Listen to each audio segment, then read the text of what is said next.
going on, Jerome's beautiful Wednesday? Birds are chirping and stuff, and it's time for another Vikings news dump. So, 3 p.m. Central Time yesterday is Central Time, the only time zone that matters. NFL trade deadline came and went. Minnesota Fighting Vikings did not make any trades, and of course, it was beautiful. Pie in the sky, Breece Hall, apparently Sauce Gardner, who's on the market. We'll get to that.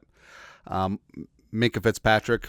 All that stuff would have helped the Vikings, but I feel like the groundwork was laid by Kevin O'Connell early in the week, talking at his press conference.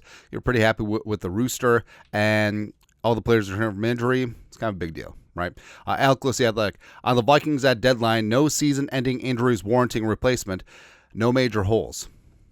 Phrasing. But he's right about the season-ending warranting replacement because, yes, Kwesi has made a move at the deadline each of the first 3 years that he and Kevin O'Connell have been in power. But if you think about it, 2022, trade for Hockenson, part of it was getting a franchise player. Part of it was the Irv Smith Jr.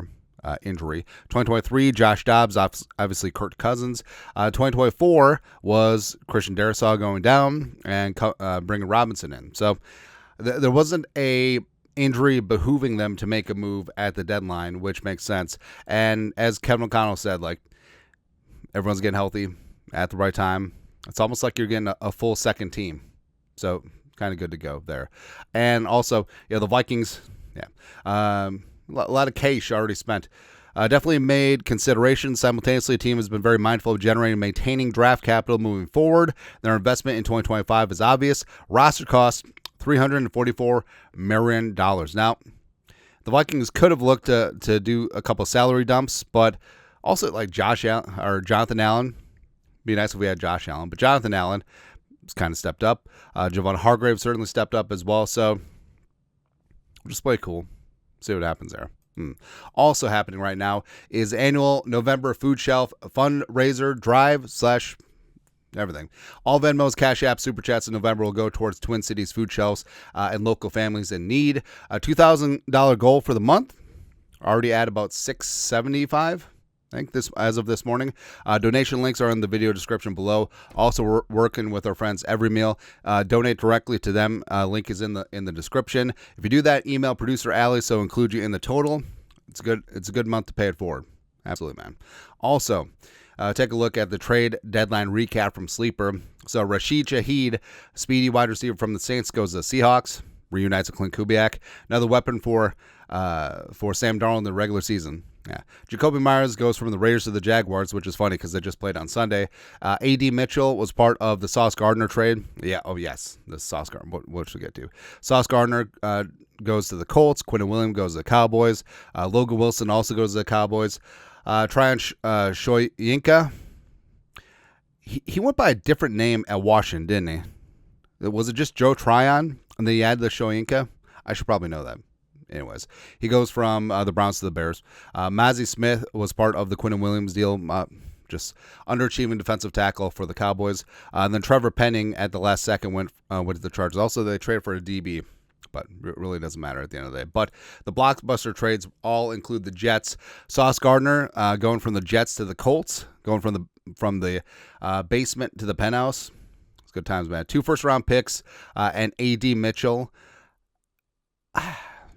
I didn't even know Sauce is on the market. Also, I love the quote from Jets fans. Like, blah, blah, blah. The Jets are 1-7 with him. I don't think Sauce was the problem, right? And also, Quinnen Williams going from the Jets to the Cowboys. I didn't even know that Quinnen Williams and Sauce Gardner were legitimately on the trade market, which I don't know. I understand both of them come with premium contracts, so that was probably part of it.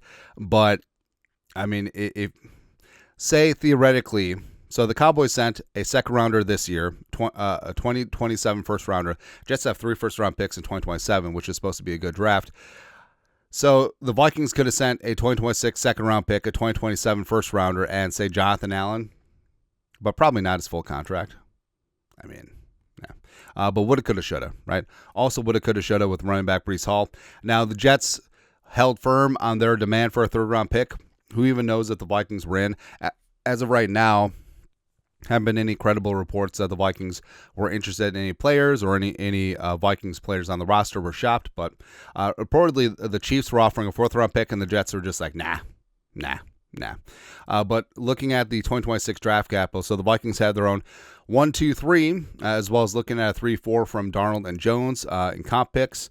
Their 4 was sent to Jacksonville as part of the Cam Robinson deal from last season. And then five from the Eagles, 6 from the Colts, 7th their own round pick. Blah, blah, blah. So draft capital is shaken out, but the Vikings are actually looking pretty good in 2026 after having very few picks in 2025. Right. And now we go from, the Vikings should trade for this guy to the Vikings should sign this guy. Asante Samuel Jr. out there with a broken friggin' neck. It's probably not fair, but it goes with the Kurt Angle joke. Yeah. And then Justin Simmons. 2 years ago, Justin Simmons was the 2nd-team All-Pro. Last year with the Falcons, he had his moments. I don't know. Would Justin Simmons be an upgrade right now over Theo Jackson or carry on my Jayward son, especially since Theo's in concussion protocol? Maybe. But also, why isn't he on a roster? Why isn't it a team where lots of teams around the league have DB needs? How come Simmons isn't on a roster? Who knows, man? Yeah. But all I know is that people sleeping on the Vikings, namaste, elite. Namaste, getting damn healthy. Namaste, that Flores Hellfire defense is back, baby. That's right. And we were led by an absolute football psycho. You can't fake this. You know what I mean? This is not an act. This is who he is. Absolute friggin' psychopath in the best ways possible. We got one, baby. Also, we got one. Kwesi unearthed a freaking gem, man. Jalen Redmond, the pride of University of Oklahoma. Boomer. That's right. USFL superstar coming on in, and he's made it very difficult to keep him off the field. His snaps have been going up and up and up, and 6'1" is getting it done, man. Redmond this season should be a Pro Bowler, by the way.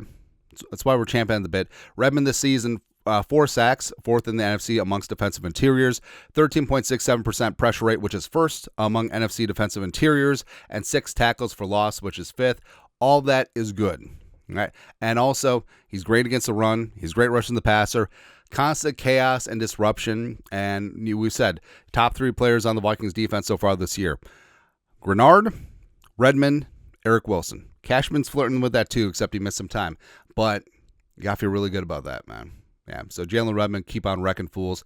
Pro Bowl contract coming on up. Love it, man. Also, speaking of Pro Bowls, so Kyle Hamilton's had a couple of Pro Bowls. Yeah. A Vikes fan page. Vikings head coach Kevin O'Connell on Ravens safety Kyle Hamilton. He's one of the best defensive players in the National Football League right now. And of course, it being Ravens week, there's always going to be discourse about the 2022 draft.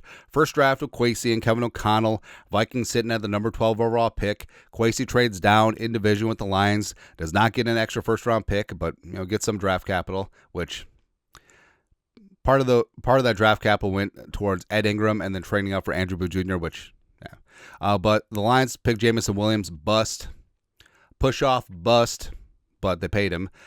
Hamilton ended up going number 14. Now, I'm actually more upset about Jordan Davis going 13. Obviously, it's very easy to play. Hindsight is 20/20. You can do this with every single draft pick. It's like, they should have taken this guy. They should have known, right? But Kwesi's first draft in division, taking Lewis Scene, looking to stack bodies. His words.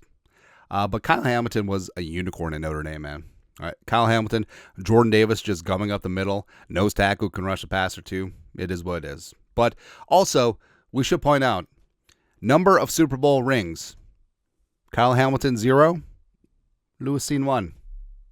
Not saying, I'm just saying. That's literally math. That's all it is. Lastly, so Bleacher Report. Tom Brady revealed that his current dog, Junie, is a clone of his late dog, Lua, who died in December 2023. Per Bailey Ukraine. The dogs were cloned by Colossal Biosciences, a biotech company that Brady is an investor in, using blood collected prior to Lua's death. So, there's a couple things about this. Number one, is this like Icarus flying too close to the sun? Is this too close to playing God? You know, like I understand we love our pets, but is this too far? You know. Also, you're just poor. Tom Brady's out here freaking cloning dogs, man. All right. He's losing his wife to jiu-jitsu instructors and losing his ass in crypto and FTX, but he's cloning dogs, right?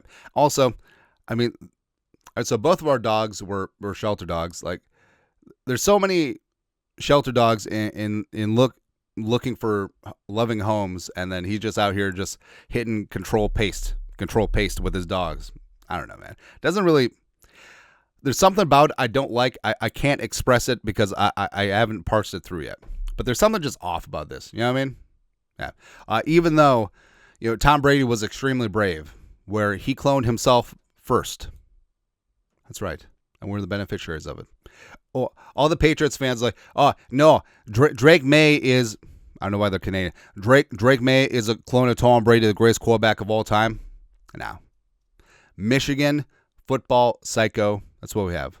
Although J.J. McCarthy clearly is a better athlete than Tom Brady ever was, has more of a cannon than Tom Brady ever had, just has to work on taking everything underneath. Because again, in the 3 Super Bowls that they won in 4 seasons to start off the Patriots run, Tom Brady was basically a game manager. He was Charlie Checkdown. They're riding Antoine Smith. Kevin Falk was his BFF. They had a great defense. That's what he was. People forget all that. Because, 2007, whatever. Anyways, I hope J.J. McCarthy wins twice as many Super Bowls as Tom Brady ever did. 14 Jerome Barnes in the next 10 years. Go with that. Anyways, that's it. That's it. Vikings news dump for this beautiful Wednesday. Kevin O'Connell going to feed the local media jackals again. J.J. McCarthy out here too. Vikings back in practice for Ravens week. You guys are the best you know what to do. Skol, production value.